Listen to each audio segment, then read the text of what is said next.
Bonjour à tous. Ça devient un rituel, mais j'ai passé ma petite commande de produits soldés chez Orange.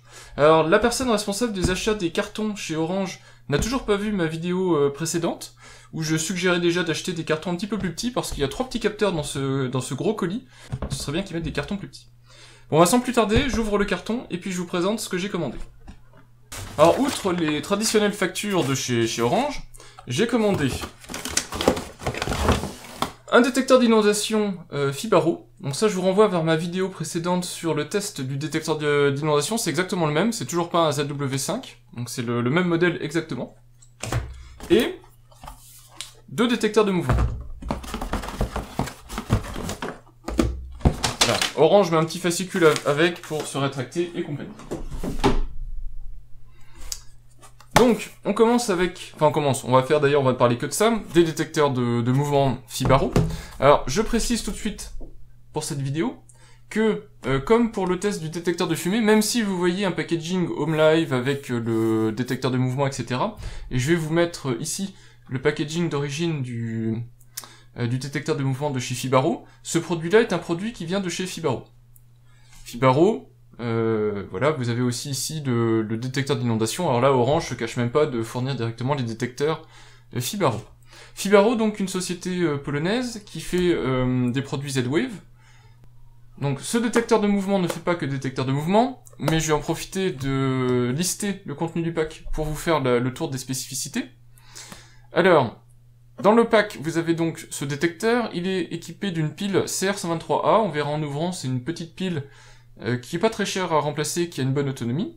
Il est blanc, 44 mm de diamètre, portée de 20 mètres, alors ça c'est plus ou moins vrai suivant votre qualité de réseau Z-Wave. Installation simple et rapide, garantie 24 mois par Orange.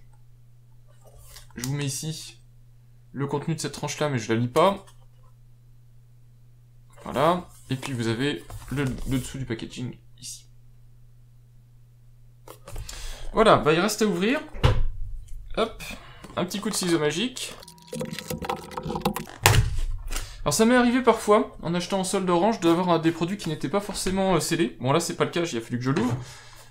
Des fois c'est des produits reconditionnés, Orange ne le dit pas, c'est un petit peu malheureux, mais la plupart du temps, les produits sont neufs. Et voilà le contenu. Alors vous voyez c'est rikiki. Donc vous avez le détecteur que je pose pour le moment sur le côté. J'ouvre. Donc là, le carton est vide.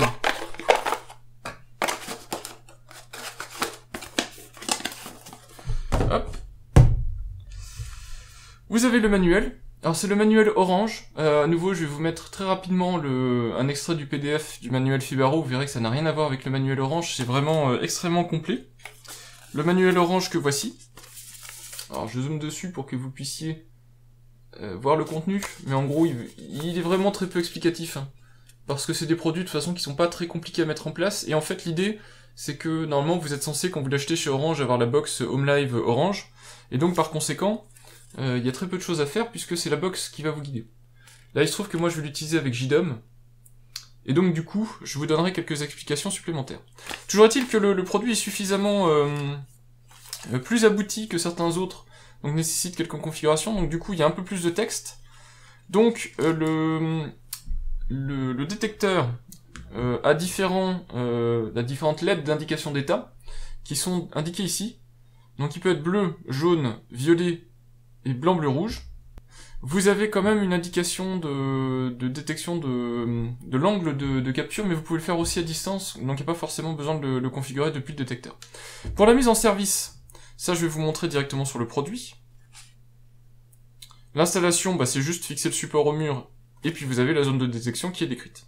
Pour l'installation, vous avez soit une petite gommette autocollante, ici, voilà, parce que le produit est vraiment ultra léger, donc un autocollant peut suffire. Soit vous avez une vis, si vous voulez le fixer, alors après ça vous adapterez suivant si vous avez des murs creux, murs pleins, etc. C'est peut-être pas la vis idéale pour l'installer. Moi je vais peut-être essayer de l'installer par aimant, je vais voir si je peux y arriver, comme ça me permettra de le mettre et de l'enlever très facilement.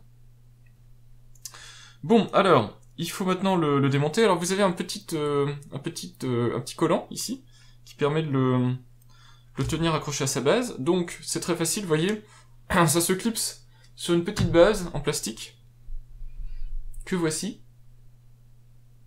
Donc rien de bien sorcier, la base est perforée et aplatie sur le fond, de manière à ce que vous puissiez le fixer au mur, par une vis, par un autocollant. Et puis donc le petit capteur vient se fixer dessus, donc ça vient juste en force, hein, et vous pouvez le régler comme vous voulez. Donc c'est vraiment parfaitement rond, donc du coup vous pouvez le régler dans l'angle que vous souhaitez. Voilà. Le produit en lui-même, alors vous avez ici sa face avant. Donc sur la face avant vous voyez le capteur ici. Alors ce capteur là est un capteur à la fois de mouvement. Il va donc détecter les mouvements qui passent dans l'angle de vision de ce capteur. C'est aussi un capteur de luminosité. Donc une luminosité mesurée en lux. À l'intérieur, on le voit pas, mais il a aussi un capteur de température et un capteur de choc. Alors un capteur de choc, soi-disant, c'est pour détecter les tremblements de terre, etc. Je sais pas à quel point c'est vraiment le type d'utilisation. Pour moi, l'utilisation principale, c'est si quelqu'un essaie de vous déclipser le capteur, bah, vous en êtes informé. Donc on voit sur le blanc laqué du capteur la petite marque Fibaro. Et pour ouvrir le capteur, c'est assez simple, il suffit de tourner d'un quart de tour, enfin même pas d'un quart de tour, d'un petit angle de tour vers la droite, et ça s'ouvre. Alors à l'intérieur, il n'y a rien d'extraordinaire, vous avez, hop, je vous la mets bien en évidence, la pile Panasonic CR123A,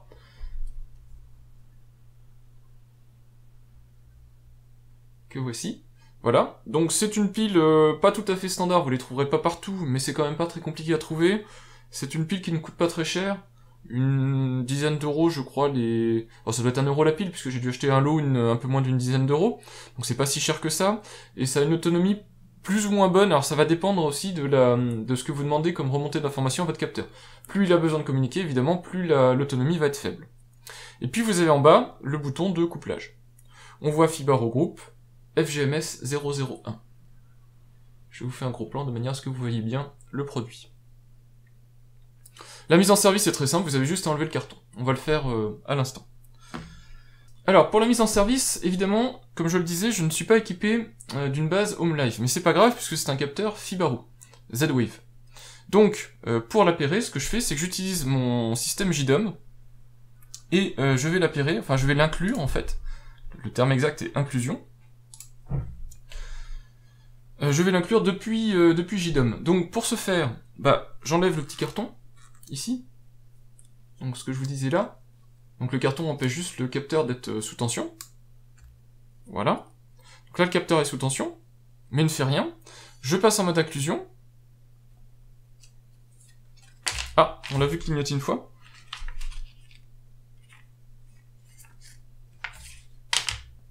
Donc je passe en mode inclusion. Mode inclusion sécurisé. Alors je pense que l'inclusion aurait dû se faire automatiquement, mais c'est pas grave, je vais la forcer en faisant 3 petits clics à l'arrière. Donc l'inclusion est faite. Alors pour pouvoir faire l'inclusion, il a fallu que je me rapproche de ma clé Z-Wave. L'inclusion ne se faisait pas à travers mon relais Z-Wave, mais c'est pas très grave. Donc vous avez vu la lumière bleue qui s'allume sur l'œil, qui indique qu'il passe en mode inclusion, et dans JDOM, j'ai eu donc le détecteur qui s'est mis en place. Donc je peux fermer maintenant le capot. Au passage, je précise que le capot n'est pas étanche, vous voyez, pas de joint d'étanchéité, etc., ni d'un côté ni de l'autre, donc c'est pas un capteur qui est fait pour être mis en extérieur, même si vous pouvez toujours les mettre en extérieur. Il n'est pas résistant, il n'est pas IP. Voilà, donc c'est pas l'objectif de ce capteur. Voilà, et bien là il est fonctionnel, et donc dans JDOM, très facilement, je peux assigner un nom, je peux assigner un objet parent, donc je vais l'assigner par exemple à mon rez-de-chaussée. Je peux dire qu'il est lié à la sécurité. Et donc je peux l'enregistrer.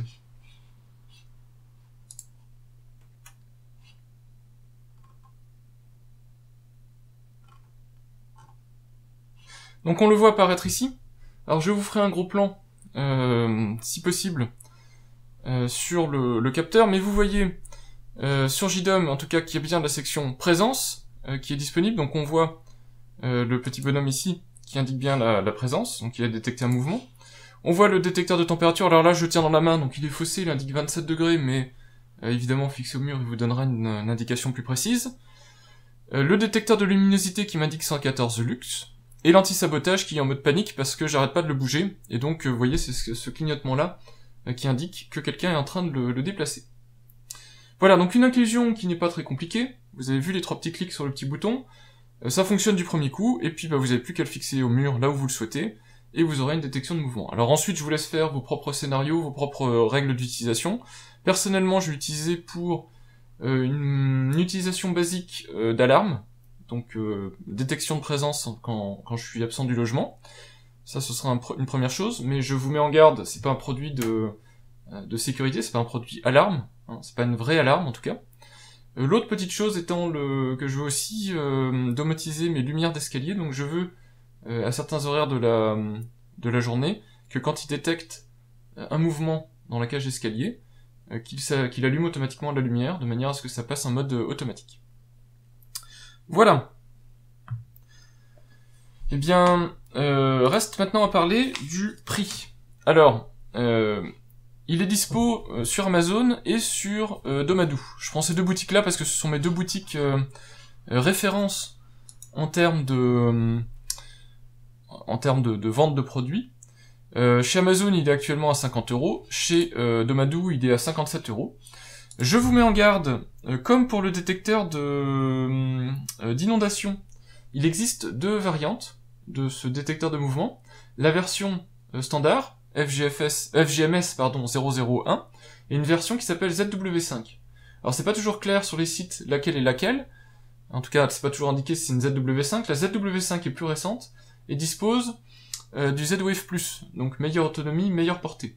Alors moi, il se trouve que ce ne sont pas c'est pas une version Z-Wave ZW5, ce qui n'est pas très grave, à vrai dire, parce que en fait, j'en ai pas vraiment besoin de la portée supplémentaire, étant donné que mon réseau Z-Wave est déjà suffisamment maillé, et que mon logement n'est pas si grand que ça.